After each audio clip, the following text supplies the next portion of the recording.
පරීක්ෂණ දෙපාර්තමේන්තුව? අද ආවේ මගේ පොලිස් නිලධාරීන්ට ගමන් කරන්න වාහනයක් රෙන්ට් එකට ගන්න තිබ්බයි ගැන අහන්න.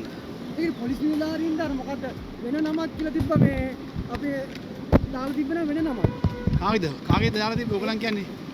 ඒ කියන්නේ මේ සිරසෙත් අනේ මේකෙන් වගේ දාලා තිබ්බ මේ මොකේද දාලා තිබ්බේ? මේ හැම පෝස්ට් එකක් එහෙම දාලා තිබ්බ Facebook එකේ. Facebook එකේදී පෝස්ට් ඔක්කොම ඇත්ත නෙමෙයිනේ. ඒතර පුතා මොකද්ද කිව්වේ රෙන්ට් එකට කාර් එකක් දීලායි කියලා.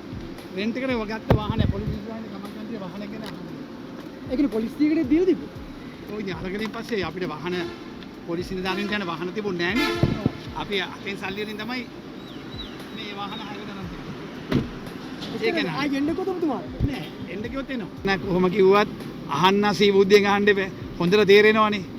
කොහොමද යට ගහන්නේ? කොහොමද CID දෙන්නද පරීක්ෂණ කරන්නේ කොමිෂන් දාන්නේ? ඒ වෙලේ අලුත් දේවල් නෙවෙයිනේ නේ.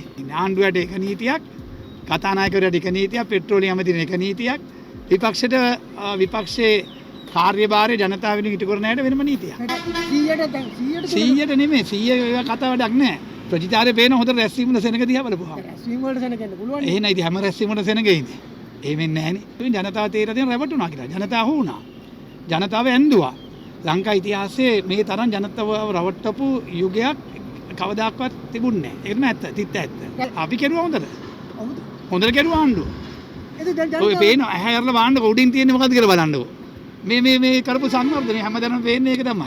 ජනතාවේ සල්ලි බැංකුවේ තියාගෙන හරියන්නේ නැහනේ. නේ? ඒ සල්ලි කාගේ සල්ලිද?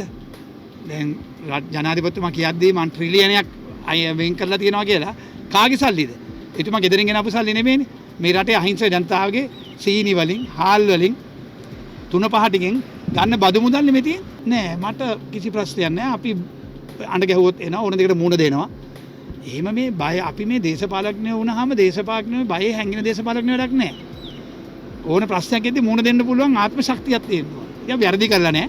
අපි එන්න කියපුවාම එනවා. අපි අහන දේවල් වලට උත්තර දෙනවා. පැනලා යන්නේ නෑ. හරි මේ කෙඳිරි ගන්නෙත් නෑ. ආණ්ඩුව තමයි දැන් කෙඳිරි ගාලා හැංගිලා ඉන්නේ. අහනේ අර ඇත්ත කතාව කියන්නේ මොකද්ද? රෙන්ට් එකට අරගෙන තියෙන්නේ පොලිස් නිලධාරීන්ට ගමන් කරන්න. අරගෙන පස්සේ දුන්නේ නෑනේ වාහන. කාටද රෙන්ට් එකට දුන්නේ? රෙන්ට් එක කියන්නේ? ඒ වාහනේ දීලා තිබ්බේ. රෙන්ට් එක ගත්තා එකෙන්.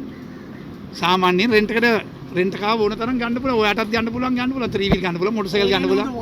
වාහන රෙන්ට් එකට දෙන එක කියන්නේ.